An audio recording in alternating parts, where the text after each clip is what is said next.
Arora, who is professor of Inclusive AI Cultures, Utrecht University, and she's co-founder of Inclusive AI Lab and Fem Lab. She's award-winning author, TEDx speaker, Harvard and Columbia University alumni, and she has got frITs, Bussemaker, who's a digital connector, business community builder, keynote speaker, moderator, podcast coach, host. Hind is a top 100 AI ethics women. She has been writing on AI meets Islam, kinetic AI labs. She's a Fulbright legal geopolitical scientist, former lecturer in Fordham University, Citrix UC Berkeley, former visiting scholar of Stanford. So without much ado, I'll invite all three of them. Just give me a minute for doing some logistic stuff, getting them on board.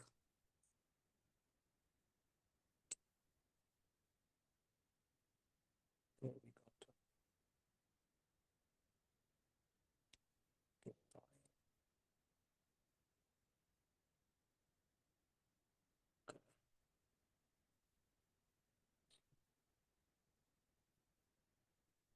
Cool. I think without much ado, I'll hand it over to you, Payal. Maybe frITs, one of you guys can maybe introduce and then get to the topic. Thank you.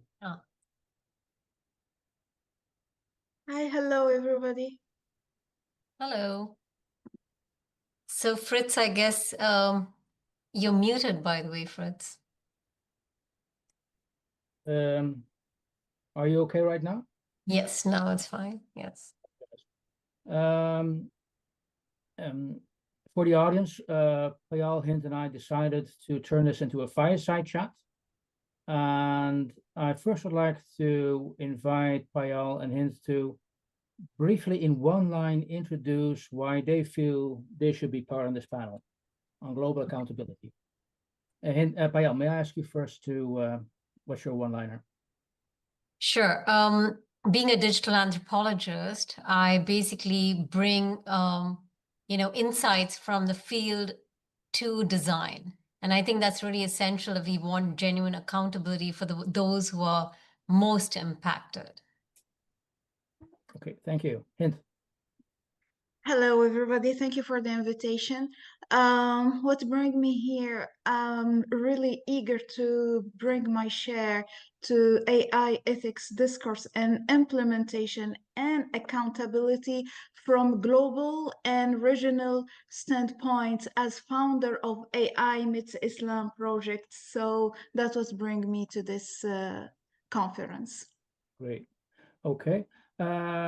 Welcome. The reason I'm here is twofold. First of all, I chair the Institute for Accountability in the Digital Age, which we set up with UNESCO in 2017. And pure coincidence, in the same year, I also helped set up AI for Good, got the t-shirt on. And I explicitly wore that t-shirt to make people aware, at least my message, it's not about the technology, about people using that technology to use AI for good or for bad. That's my point of view. So far we've talked about whistleblowing, and it's also mentioned that if we have accountability frameworks, we might need less whistleblowers. Hind, maybe I can start with you. What's your take on accountability on a global level? Is that achievable? Yes, but if we take it from realistic standpoint, from the realistic lens, not just ethics, discourse, and dot. First of all, every time I think about ethics, AI ethics, I always ask myself, already does the word, is it ethical first? From here, I start thinking ethics and really I started breaking down my thinking. I said, AI is a gamer and new change maker in geopolitics. Today we leave the race for AI. So if I want to think ethics and implementation of ethics, I have to think for also this geopolitical race between US and China for the hegemony through technology. And I have to think the place of ethics inside this race. Then from this, I have also to think that AI is a business, and the end of the day is product to sell. So how can we make the business producers AI that, you know, technology developers thinking in same time ethics and profits? Engineering ethics can make growth, can make profit. It's not something against the profit itself. Then I have to think the legal standpoint from the global side and multiculturalism level. I don't say globalism versus culturalism. No, is thinking global while you take into consideration regional awareness. This is why I established and I found AI meets Islam for this reason to participate, and I encourage other cultures to do so. And I have also to think AI and ethics through North and South, between countries that produce this technology and countries that just consume and receive this technology. Who will account who, how, who we should held responsible? And the end lens for me should be practical, is a thinkable and methodic strategy for to implement ethics through accountability and transparency. We need sanctions. We need, you know, a chain of responsibility. Everybody should be held responsible, and then we create an auditing system based on chain of responsibility. So for me, we cannot think accountability without thinking all those dimensions, and thinking also of the language. If I think a charter, you know, or a bill of accountability, for me it should be adjustable and profitable in same time, because it's about business too. So we need to think both dimensions, and having a kind of evolutive bills, because we need to take into consideration the risk and managing risk. Why? AI technology is going faster. That's why while we just sitting thinking and discussion ethics. So we need also into these bills a part that is open, evolutive. Why? This part will be just dedicated to risk. Then here we put anticipation and managing risk. So in general, this how I think AI ethics and accountability. Okay, thank you for sharing your thoughts in there and giving us I would say, a direction for possible solutions. Payal, what's your take on accountability on a global level? Yeah, Hind, I think what you're saying is dead on. I completely agree with that. But, you know, I definitely basically position when we think about accountability as accountability for whom and also on what matters, right? And this is where you see tensions between the North and the South. And indeed, we need to think, I agree that, you know, we need global standards, we need global systems, but we need to think in regional or even sub-regional, right? Because it's not like there's an India system. There's also like at a municipality level, there's at a, like we have to go into the granularity, and there's differences in states or in every single country, right? But that's not the point. Is like the point is that when we think about accountability, and I agree with you, frITs, is that we need to think more in terms of prevention. So we need less and less whistleblowing as a phenomena, and that should be a real goal, is mitigate as much as possible on that. So that means we need to do things by default. We need to think, talk about systems that actually are already not just ethical, but actionable, right? So, and enforceable. So I think, and that has to be a sort of a nurtured loop. But, you know, it starts off with like, what does this all mean? I mean, I'm a media anthropologist. Basically, I do a lot of user experience work, and it's Let's about explain, engaging. Sorry. well, maybe explain to the audience what that involves for those. Yeah. So what that is. basically, I've spent about 2 decades, working and examining how, looking at how young people in India, Brazil, Kenya, and many other parts of the global south use digital media in their everyday lives. How do they hack it? How do they circumvent it? But not just from a user perspective, but also the laborers involved, right? So when people talk about accountability, you also have to be accountable to the ones who are data labelers, the ones who are content moderators.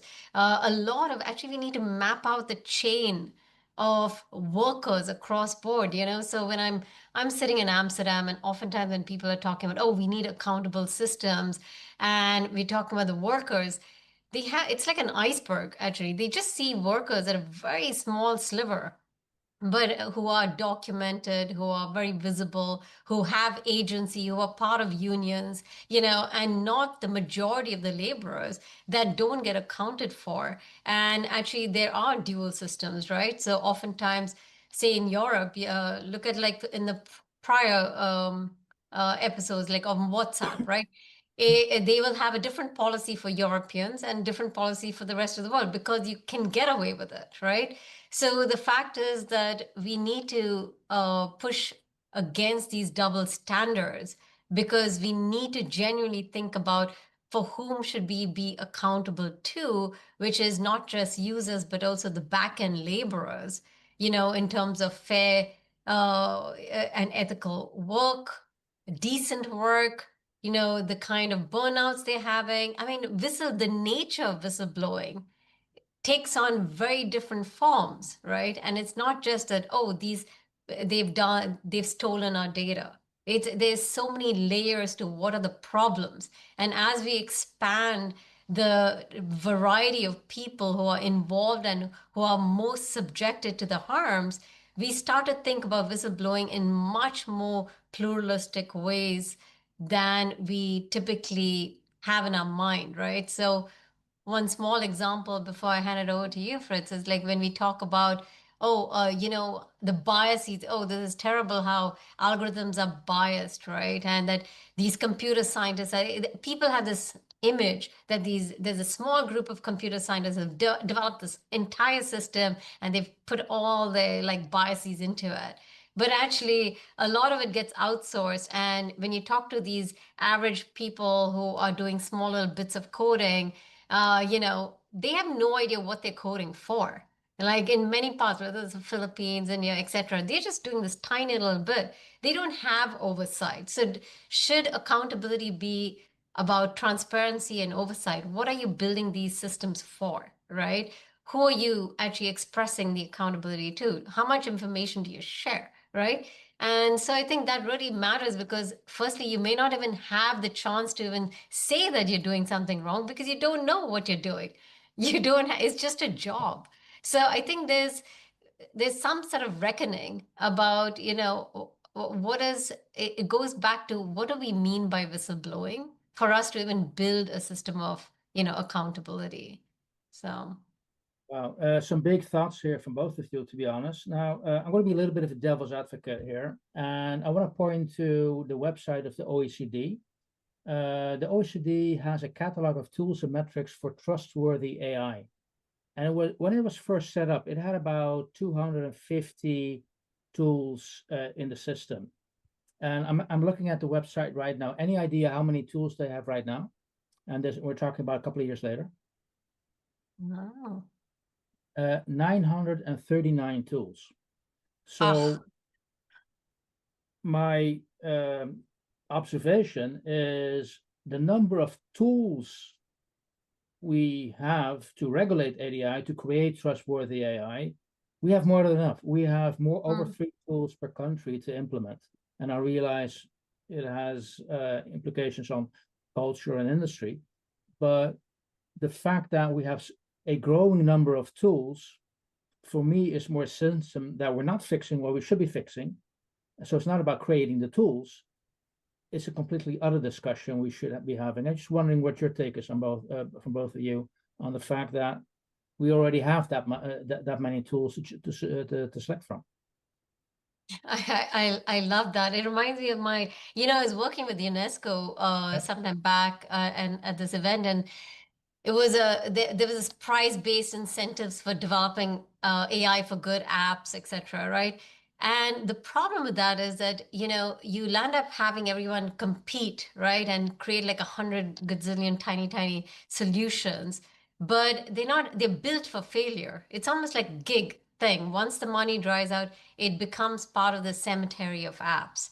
And I feel the same thing as with tools, you know, these toolkits, it becomes a sort of a way in which you get money, you nod to the problem, and then it disappears.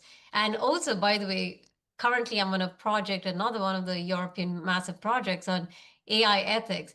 There's like 100, as when we started, 196 AI ethics manifestos, right? Yeah. So we don't need manifestos. We don't need more tools. We don't need, I mean, so the question is actually, and maybe this goes back to Hind, perhaps, is that, you know, Hind, you talked about, you know, the global, right? Like how we need it. But the question is, how do we do this? Because it's as if we are, you know, reproducing in our silos the same thing, and it's not coming together. It's so I'm really curious if you've seen you know, a point where people have been able to band together, you know. Hind, any thoughts on that? Yeah, of course. Look, for me, any manifesto or any bill that does not lead to an effective and efficient implementation and impact, that stayed just like, you know, black and white. Oh, that's good. Maybe that was their work. Depends on the aims, depends on how much they understand all the connection between the whole doubts. But for me, if there is no impact from all those manifestos, it doesn't mean that we should stop. Maybe we should review them, critics what is missing, what is not missing, but the main thing for me is the implementation and understanding why the implementation is so slow again, because we need to go back to this context of AI race. Powers are looking for states are looking for more powers. The business tycoons, they are looking to make more profit, and because today's states also are collaborating, are making their hegemony race through the multinationals, companies, etc. So the last thing for them is really the ethics manifesto or implementation. They run as faster as much as they can to just to gain this technology war between them. So, and developers also, they don't want to hand tight through implementation or any tools that can really not ban them, but limit their, you know, their field of what they call innovation. Sometimes even the word innovation becomes semantically questionable. Ethics itself is something, what ethics are talking about. This is why we need to bring this regional and sub-regional, that's why I call it multiculturalism, and after that you dig more when you get into details. So manifesto with no roadmap of implementation, and you engaged everybody, multi-stakeholders, from the state to the users to the small workers that Payal mentioned. If I'm coding something small, I have to ask the person that sent me this work, I'm coding for what? What am I doing? Some people, they will say sometimes they belong, those small coders belongs also to poor. There is also social economic conditions. If they ask, they could be rejected. So they say, okay, why should I ask? So we have multi layers of complexity that we need to tackle and talk about it freely and openly to have an outputable AI ethics roadmap. Because yes, everybody should be held accountable, but at different level and different size. The main company or the head of the whole coders will not be the small coders, will not be the users, will not be, you know, the finance, the person who finance, the person who marketize, etc. But we need this chain of responsibility. Okay. Point taken. And in your this presentation, you triggered me a thought I wanted to share with you guys in the audience and just get your take on this. A small anecdote. A couple of years ago, I had the possibility to ask a question to Newt Gingrich. He was in The Hague, and we were at the Dutch Parliament. We had about 150 people in the room, and I asked him, what is your take on accountability in a digital age? And he's a lawyer by background. And for people who don't know Newt Gingrich, he's a former Speaker of the House in the United States. And he gave it a second of thought, and he said, well, it's just like any other innovation out there. It's just like, and he started to talk about, okay, when we invented the car, we didn't have any traffic rules. And it took us about 10 years to develop the rules, the traffic rules, along with the development of the car. So his take was, hey, what's new? It's just another innovation. And what I found surprising, given I have an IT background, was that in the room of 150 people, well over 100, I saw nodding. Yeah, I agree. That's a good approach. What's different? And I saw the people who I'd say are more IT savvy, looking very concerned because we don't have that time. So my issue is, and some other people also backed up, like Michael Rogers, the former head of the NSA in the States, who said, technology is moving so fast that the legal and regulatory framework cannot keep up with. So if we want to regulate this technology, we are trying to regulate a 21st century issue with 18th, 17th century tools being the rule of law. So we should look at other type of solutions outside the rule of law to regulate the technology. Any thoughts on that? Because what I saw there was ignorance, not understanding how fast everything's going. That was my point sharing that story. So I think it's a great story, and indeed, I don't know, Hind. I mean, since I've gone before, do you want to go first? I think it's. I agree totally. We need to think out of the box.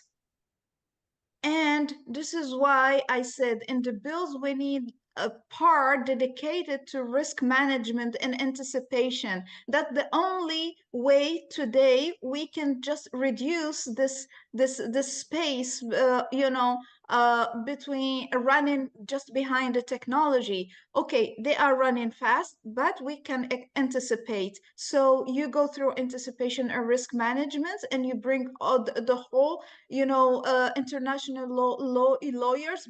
Why? Because with international law, we all the time have unprecedented situations, and we need also to act bravely and in a manner that is also innovative. You sometimes we don't need to wait to go through this approval of bills or something. Today we need to force the state to open a new flexible doors quick to adopt something that ran fast. If I stay 3-6 months waiting for, I don't know, l'Assemblée Générale in France, or I don't know, like the Congress, that just to approve one bill, and after that I discover that it's become outdated. No, I need today something. If this is something, you enforce it. You enforce it through media. You enforce it through, societal discourse. We need out of the box tools and way to walk also faster and to manage this distance between the technology and legally society, etc., and through the risk. and education with formal or informal civil society, artists, schools, academia, non-academia, everybody should participate to create this awareness. Once the awareness is created, even the developers, they will start thinking, they will say, oh, behind us, there is society that is aware, so we cannot just easy move to the next step. They will start calculating and thinking. And in same time, inviting those technologies developers to sit and create a dialogue. Engineering ethics can make growth. Okay.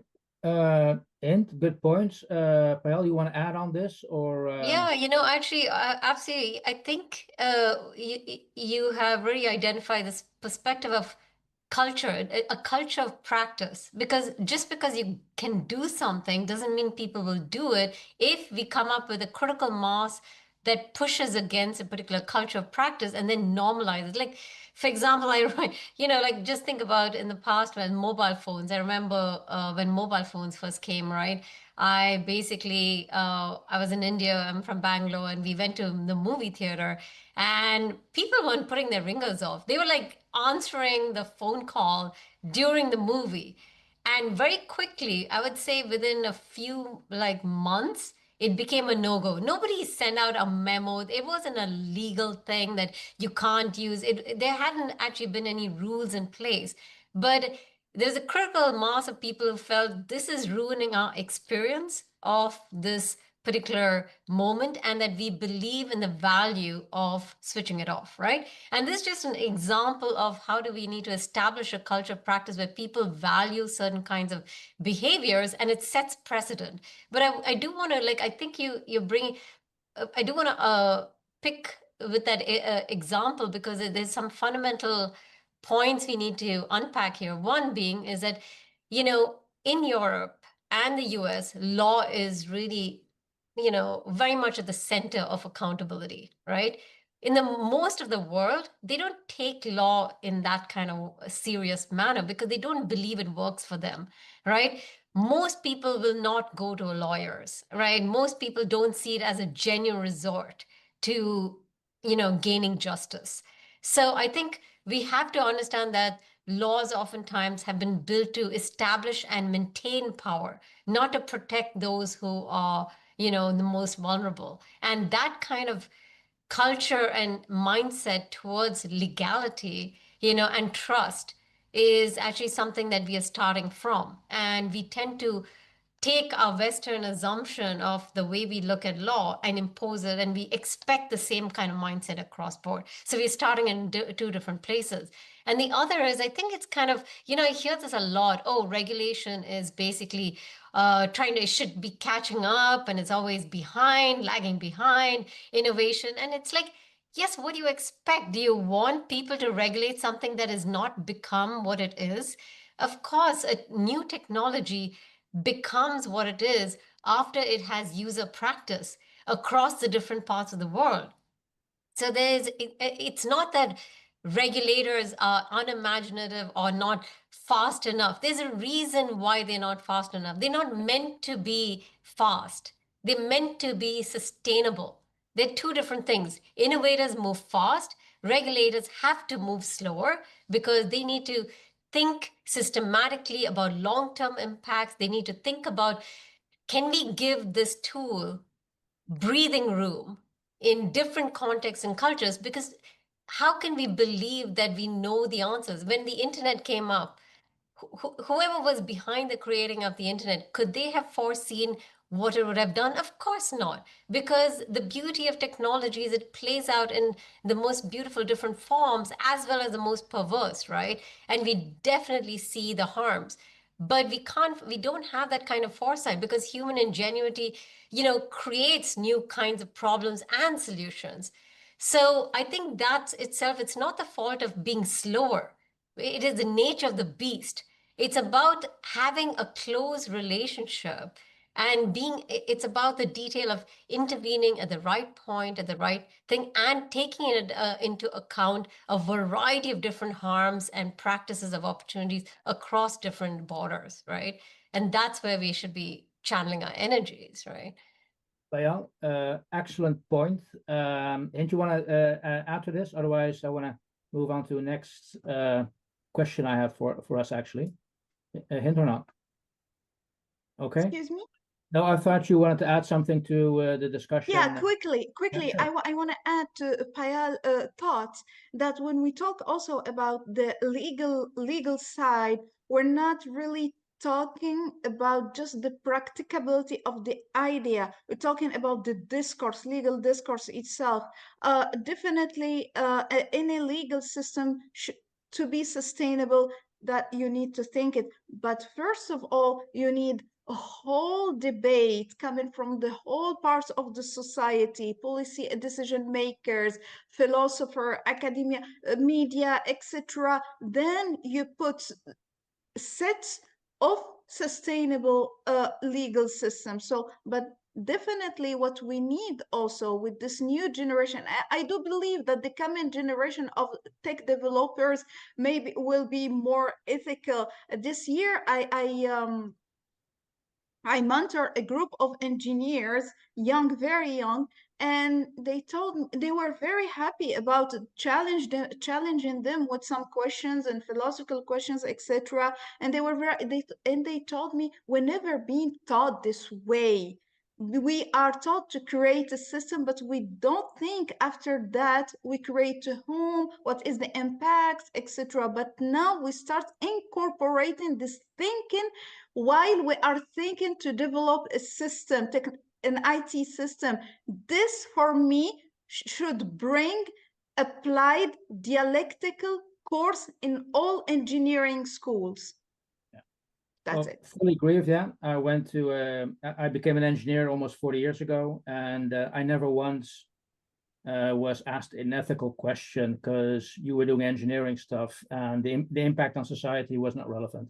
Yeah, I want to introduce a following discussion with you, again with a small anecdote. When we organized the inaugural summit in the Peace Palace in The Hague for the Institute for Accountability, I had Gary Shapiro on the line, and Gary is the chair of the CTA, the organization who organized the CES in Las Vegas. So his organization organizes, I think, the biggest trade show almost in the world. And I asked Gary, we're organizing this event with UNESCO and the ITU. Do you want to come over and share your thoughts? And he immediately said, look, if I come to Europe, I'm going to come to an environment where we're going to have a government-led legislation. And I come from the States, and we want an industry-led legislation. And so my reply was, well, Gary, realize you're coming to The Hague, which is a UN city. So your point of view is going to be just as relevant as the point of view of everybody else we're going to invite. So what I was observing at the time, that facing exactly the same issue, how we're going to regulate, different cultures come up with different solutions to that issue. So making that observation, what is your take? Who should be at the table? And is there an entity in this world we can invite, point to, like, hey, can we help ask you to organize this accountability, specifically on an international level? Because it's good to talk about, okay, we should do this, but can we make it one step concreter? Is there an entity? Which are the stakeholders to make certain that we get where we all want to go to? Yeah, I mean, basically, actually, I think I brought that up at the beginning, is that there's a wide variety of stakeholders who are most impacted. So one, we can talk about who are the stakeholders who have the most power, and that's typically who gets in the room, right? Because they're the ones who are building these tools, or they're the ones who are the policymakers, or a variety of, like, they're like the key actors. But the ones who are the most impacted often are not even on the map because people don't see them as a stakeholder. So first is recognizing the power inequity in, majority of people who actually are going to be impacted disproportionately, but and actually shouldn't also be sitting in the room, because it's not shouldn't be on their shoulders to resolve this. It should be on ours, because we have the rare platform to, and the kind of the privilege of time, effort, resources to be able to, do this. But we do need to actively listen and to be able to authentically represent their interests, because we can't, like, if you look at the development movements of the 70s and all, they talked about participatory action. And so they put the onus and the burden on, say, the user, on those who are the most impacted. And it didn't work because people are already overburdened in these contexts, right? So I think that's one very important point, I would say, in respect about who bears that burden, right?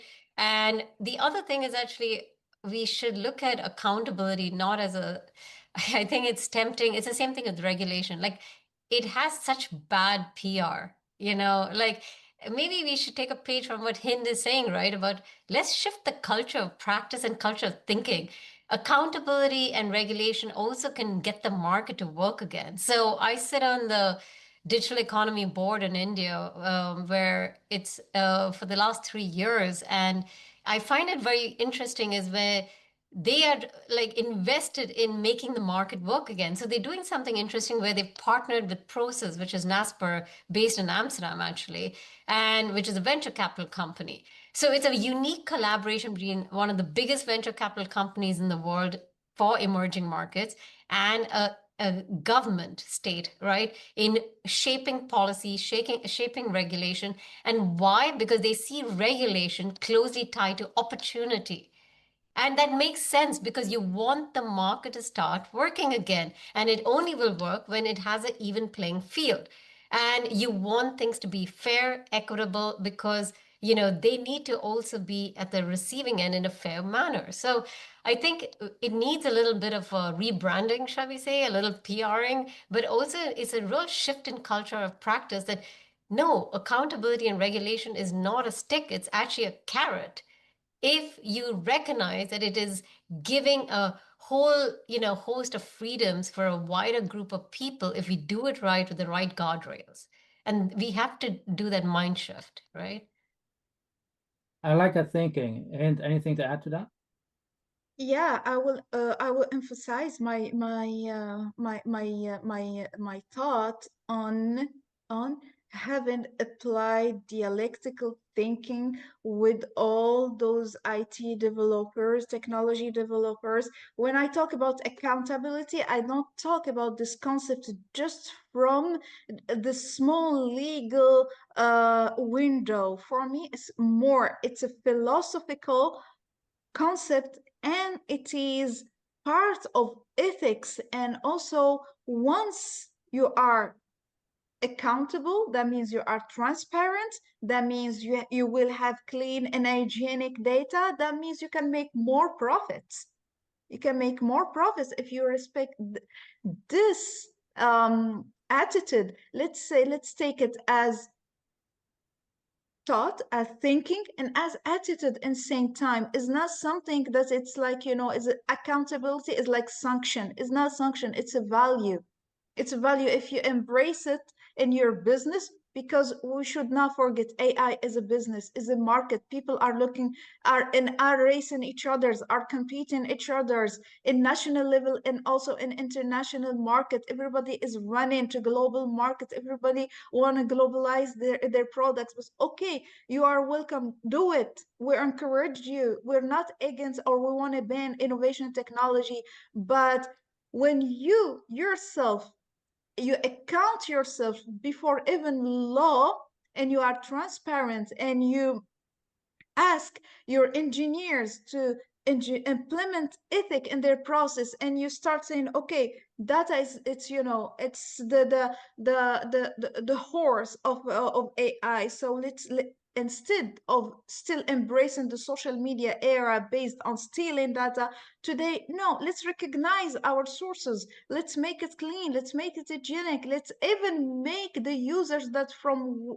whom we take data take a benefit from their data. Maybe they come to you and gave you their data when they see that you are account and clean and you declare your sources. Maybe you can do something that can balance accountability and benefits and growth.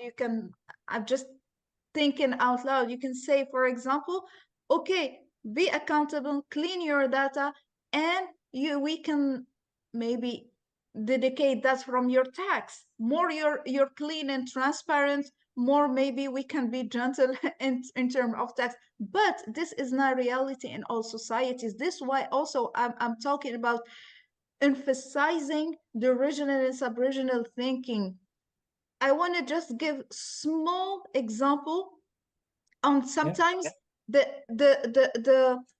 impact of from down to top.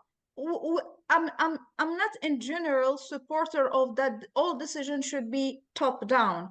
That means we need state, all those classical key players. No, sometimes we need down to top. Many times just a movie impact sometimes legal reality or social reality or political or economic reality and impacted in really in an effective way. So that we have really many open doors. All what we need is just to start working and start including people and inviting all kind of stakeholders to discuss, because what we want a safer world for all of us, ethical world for all of us, and also benefits and profits for all of us.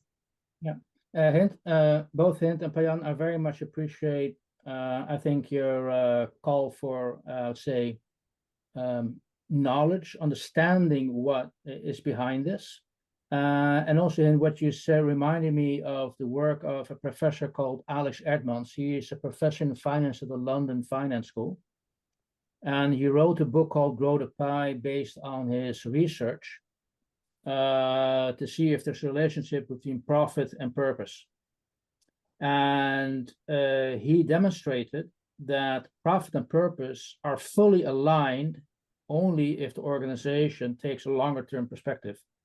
Actually, so being a purposeful company, being an accountable company, in your words, if you take a long perspective, you will be much more profitable, and his research forces that. So for me, this is also, I mean, I'm making a leap by replacing purpose with accountability, but so that might be new research for you, Payal, to support to pursue. But I believe that you are right.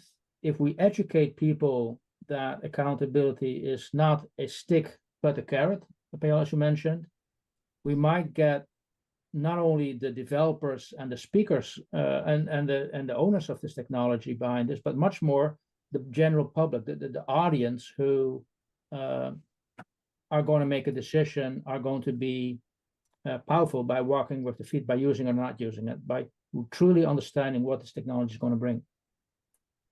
Yeah, I mean, and some classic stuff is like, like I'll share this grant, like for example, what's really crazy is we don't look at the way this grant that I put in the chat is, right? It's like Gen AI for Africa, okay? And I was asked to be part of it. The thing, and the reason I'm bringing this up is, again, this is like, we know this for decades. It's sort of colonial thinking that we have all the answers and we're going to disseminate our wisdom to, the blank canvases of the global south, and then that sort of logic is so deeply baked into the mindset is that you will actually come up with a grant today in 2025, which has this logic that Europe has built Gen AI tools, and now we're going to engage and map stakeholders on how they can learn from Europe. And let us then disseminate it. And let's back it with money, millions and millions. And I find that so deeply arrogant. And this is at the heart of it. We still look at the us and the them. It's still baked into it. We think we have all the answers. Europe thinks they are the kings and queens of regulation. And they don't think, and in the US, they think they are, they have like reached this whole bullying status that we are the most powerful, so we can get our way. We don't need a global community. So you have these two like forces at play. and you have the rest of the world saying, screw you, because we're not what we used to be in the 40s, post-colonial times. We are actually coming up with a lot of our own national-based data repositories. We're creating our own kinds of alliances which are circumventing these powers, these groups. So what's happening is there are going to be, the way I envision it, is going to be like these trans-regional sort of regulations, trans-regional systems of accountability. If we don't rein in the hubris, and understand that, yes, you may have the most money, you may have the most resources, but guess what? 90% of the world's population lives in the global south. That number is power. And the power from different kinds of storytelling, setting a culture of practice, and pushing for momentum, because it's about, we have to hone in that, I think. And that, yes, they're cheap laborers, but they're also laborers who can, if they come up in a critical mass to decide to do a certain thing, they can shift the way data labeling takes place. They can shift the way data is built and disseminated. So, it's really, I think really we have to, it seems like it's such a sticky thing and it's not innovative. It's very boring stuff. I've heard every decade the same shit. Like I was so shocked by this grant, and this is what I mean. Like, we don't need new solutions. We need to, double down, because some of these things just persist generation after generation and get lived through policy design. And we really had to break out of it. That's a cultural shift. And in the dying moments of this session, I'm very pleased that we also touched on what the Global South can do. I realize there's somebody who has a question for us as panelists, Dr. Data. I don't know what the question is. Maybe can turn the phone on. So the microphone on. So in the last 2 minutes, Sean, can we at least get yes. that question? Yes, sir. Thank you, Fritz. And in case if there are any questions, if you guys can raise your hands, I can just get you to the stage. Otherwise, you can also post a question in the chat. Okay. I'll just invite Dr. Ruchira. Yeah. Okay. You can unmute yourself. Hello, am I audible? Yes, yes, yes, Ruchira. All right, thank you for these, for both, or actually, yeah, all the panelists so far this morning. I had a question for these panelists. So I am a data scientist. I have bachelor's degrees and a PhD in math and a master's in computer science.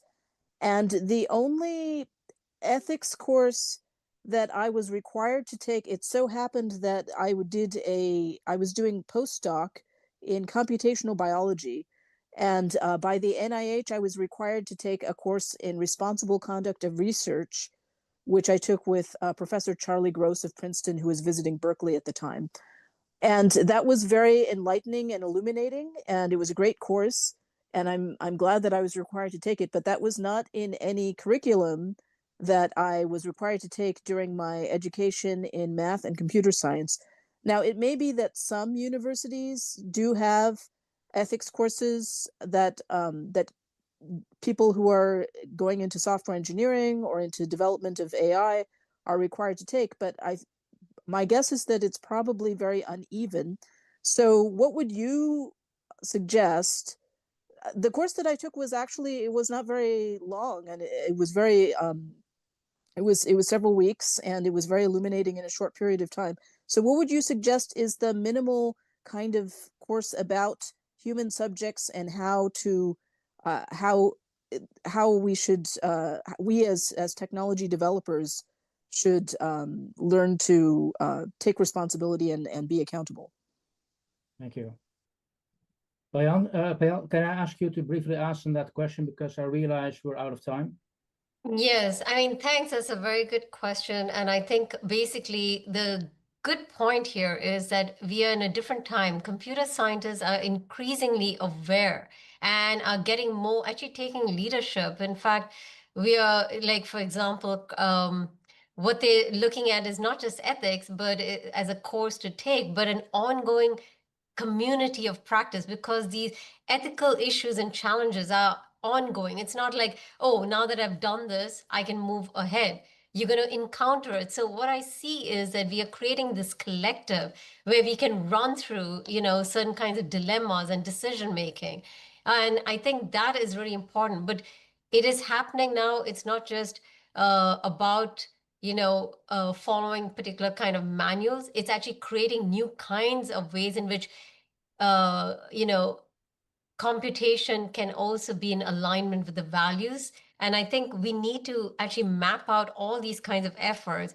I mean, we do this at the Inclusive AI Lab, where a number of computer scientists are deliberately paired with philosophers of tech, and because they're both extremely granular in their disciplines, and to be able to sync it in ways to resolve, because the reality is there's always a dilemma. There's always a tension and risk. And we always, it's not a pure moral sort of approach that there are winners and losers. And I think we have to actually grapple with it. And the question is, how do you grapple with it as a community? It shouldn't be shouldered on an individual alone. And let's not reinvent the wheel, right? So.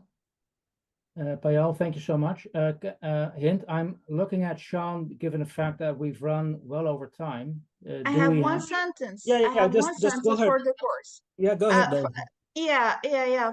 For the course, through my experience, when I mentored the engineers, and also being an interdisciplinary scholar, definitely, as I said, all engineer school today mandatory. They need applied dialectical course based on thinking strategy of applied ethics to engineer. It's not just to learn, but to engineer, which means to put into practice. That's it. Thanks a lot. Great. So I think that's phenomenal. Thank you. And I just want to add, in fact, it was a great conversation which was talking about Global Accountability Charter.